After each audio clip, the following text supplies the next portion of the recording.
Don Quijote de la Mancha, primera parte, capítulo 1, que trata de la condición y el ejercicio del famoso y valiente hidalgo Don Quijote de la Mancha. En un lugar de la Mancha, de cuyo nombre no quiero acordarme, no ha mucho tiempo que vivía un hidalgo de los Lanza en Astillero, adarga antigua, rocín flaco y galgo corredor. Una olla de algo más vaca que carnero, salpicón las más noches, duelos y quebrantos los sábados, lanteja los viernes, algún palomino de añadidura los domingos, consumían las 3 partes de su hacienda. El resto de ella concluía ensayo de velarte, calzas de velludo para las fiestas, con sus pantuflos de lo mesmo, y los días de entre semana se honraba con su vellorí de lo más fino. Tenía en su casa una ama que no pasaba de los 40 y una sobrina que no llegaba a los 20, y un mozo de campo y plaza que así ensillaba el rocín como tomaba la podadera. Frisaba la edad de nuestro hidalgo con los 50 años, era de complexión recia, seco de carnes, enjuto de rostro, gran madrugador y amigo de la casa. Quiere decir que tenía el sobrenombre de Quijada o Quesada, que en esto hay alguna diferencia en los autores que de este caso escriben, aunque por conjeturas verisímiles se deja entender que se llamaba Quijana. Pero esto importa poco a nuestro cuento, basta que en la narración de él no se salga un punto de la verdad.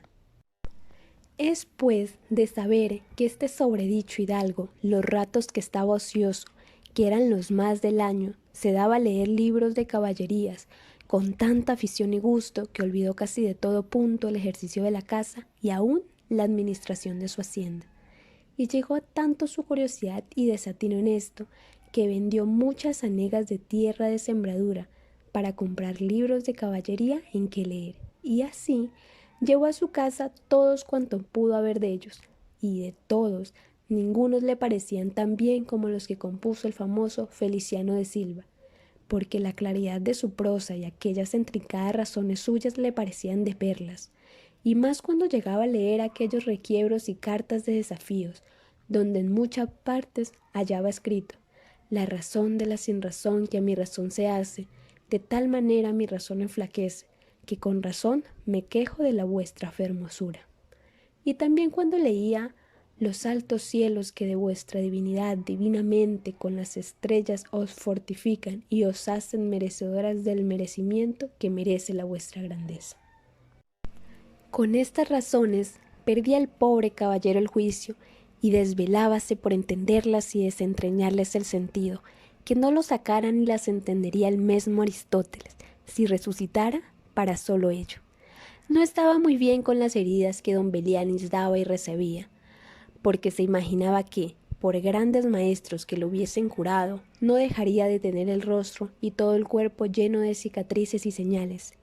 Pero, con todo, alababa en su autor aquel acabar su libro con la promesa de aquella inacabable aventura, y muchas veces le vino deseo de tomar la pluma y dalle fin al pie de la letra como allí se promete, y sin duda alguna lo hiciera, y aún saliera con ello, si otros mayores y continuos pensamientos no se lo estorbaran. Tuvo muchas veces competencia con el cura de su lugar, que era hombre docto, graduado en Sigüenza, sobre cuál había sido mejor caballero, Palmerín de Inglaterra o Amadís de Gaula. Mas maese Nicolás, barbero del mismo pueblo, decía que ninguno llegaba al caballero del Febo, y que si alguno se le podía comparar era don Galaor, hermano de Amadís de Gaula, porque tenía muy acomodada condición para todo, que no era caballero melindroso, ni tan llorón como su hermano, y que en lo de la valentía no se le iba en gasa. En resolución, él se enfrascó tanto en su lectura que se le pasaban las noches leyendo de claro en claro, y los días de turbio en turbio, y así, del poco dormir y del mucho leer, se le secó el cerebro, de manera que vino a perder el juicio, llenósele de fantasía de todo aquello que leía en los libros, así de encantamentos como de pendencias, batallas, desafíos, heridas, requiebros, amores, tormentas y disparates imposibles, y asentósele de tal modo en la imaginación que era verdad toda aquella máquina de aquellas soñadas invenciones que leía, que para él no había otra historia más cierta en el mundo. Decía él que el Cid Ruy Díaz había sido un muy buen caballero, pero que no tenía que ver con el caballero de la ardiente espada, que de solo un revés había partido por medio de dos fieros y descomunales gigantes. Mejor estaba con Bernardo del Carpio, porque en Roncesvalles había muerto a Roldán, el encantado, valiéndose de la industria de Hércules, cuando ahogó a Anteo, el hijo de la tierra, entre los brazos. Decía mucho bien del gigante Morgante, porque con ser de aquella generación gigantea que todos son soberbios y descomedidos, él solo era afable y bien criado, pero sobre todo estaba bien con Rinaldos de Montalbán, y más cuando le veía salir de su castillo y robar cuantos topaba, y cuando en Allende robó aquel ídolo de Mahoma que era todo de oro. Según dice su historia, diera él por dar una mano de cosés al traidor de Galalón, al ama que tenía y aún a su sobrina de añadidura. En efecto, rematado ya su juicio, vino a dar en el más extraño pensamiento que jamás diólo con el mundo, y fue que le pareció convenible y necesario, así para el aumento de su honra como para el servicio de su república, hacerse caballero andante y irse por todo el mundo con sus armas y caballo a buscar las aventuras y a ejercitarse en todo aquello que él había leído que los caballeros andantes ejercitaban, deshaciendo todo género de agravio y poniéndose en ocasiones y peligros donde, acabándolos, cobrase eterno nombre y fama. Imaginábase el pobre ya coronado por el valor de su brazo, por lo menos del imperio de Trapisonda, y así, con estos tan agradables pensamientos, llevado del extraño gusto que en ellos sentía, se dio priesa a poner en efecto lo que deseaba, y lo primero que hizo fue limpiar unas armas que habían sido de sus bisabuelos, que tomadas de orín y llenas de moho, luengos siglos sabía que estaban puestas y olvidadas en un rincón. Limpiólas y aderezólas lo mejor que pudo, pero vio que tenían una gran falta, y era que no tenían una celada de encaje, sino morrión simple. Más a esto suplió su industria, porque de cartones hizo un modo que media celada encajaba con el morrión, hacía una apariencia de celada entera. Es verdad que para probar si era fuerte y podría estar al riesgo de una cuchillada, sacó su espada y le dio 2 golpes, y con el primero y en un punto deshizo lo que había hecho en una semana. Y no dejó de parecerle mal la facilidad con que la había hecho pedazos, y por asegurarse de este peligro, la tornó a hacer de nuevo, poniéndole unas barras de hierro por de dentro, de tal manera que él quedó satisfecho de su fortaleza, y sin querer hacer nueva experiencia de ella, la diputó y tuvo por celada finísima de encaje. Fue luego a ver a su Rocín, y aunque tenía más cuartos que un real y más tachas que el caballo de Jonela, que le pareció que ni el bucéfalo de Alejandro ni Babieca, el Cid, con él se igualaban. 4 días se le pasaron en imaginar qué nombre le pondría, porque según se decía él a sí mismo,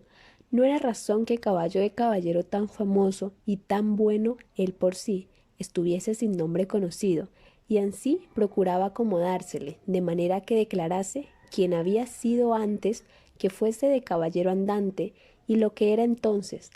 pues estaba muy puesto en razón que, mudando su señor estado, mudase él también el nombre, y le cobrase famoso y de estruendo, como convenía a la nueva orden y al nuevo ejercicio que ya profesaba. Y así, después de muchos nombres que formó, borró y quitó, añadió, deshizo, y tomó a ser en su memoria e imaginación, al fin le vino a llamar Rocinante,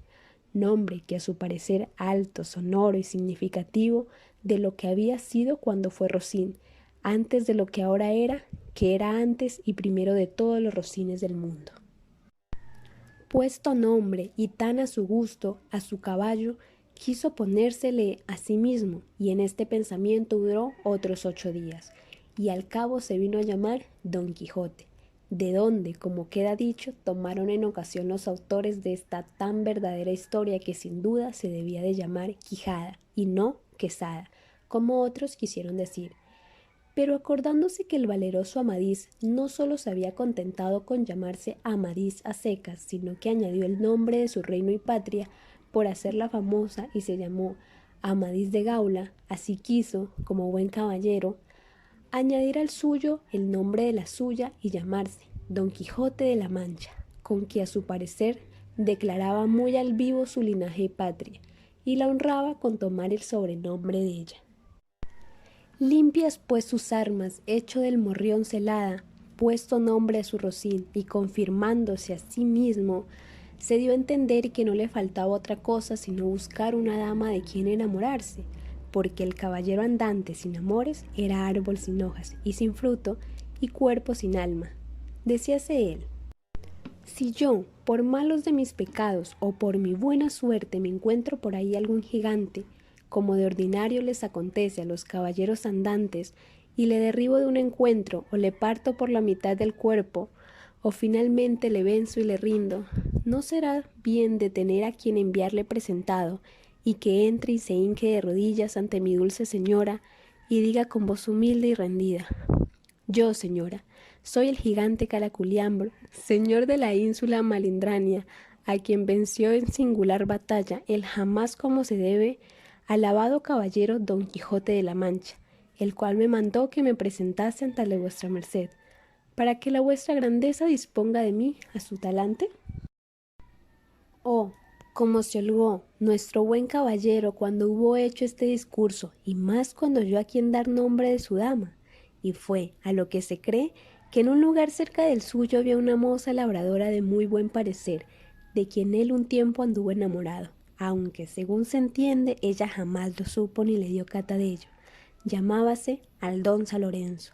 y a ésta le pareció ser bien darle título de señora de sus pensamientos, y buscándole nombre que no desdijese mucho del suyo, y que tirase y se encaminase al de princesa y gran señora, vino a llamarla Dulcinea del Toboso, porque era natural del Toboso, nombre, a su parecer, músico y peregrino y significativo como todos los demás que a él y a sus cosas había puesto.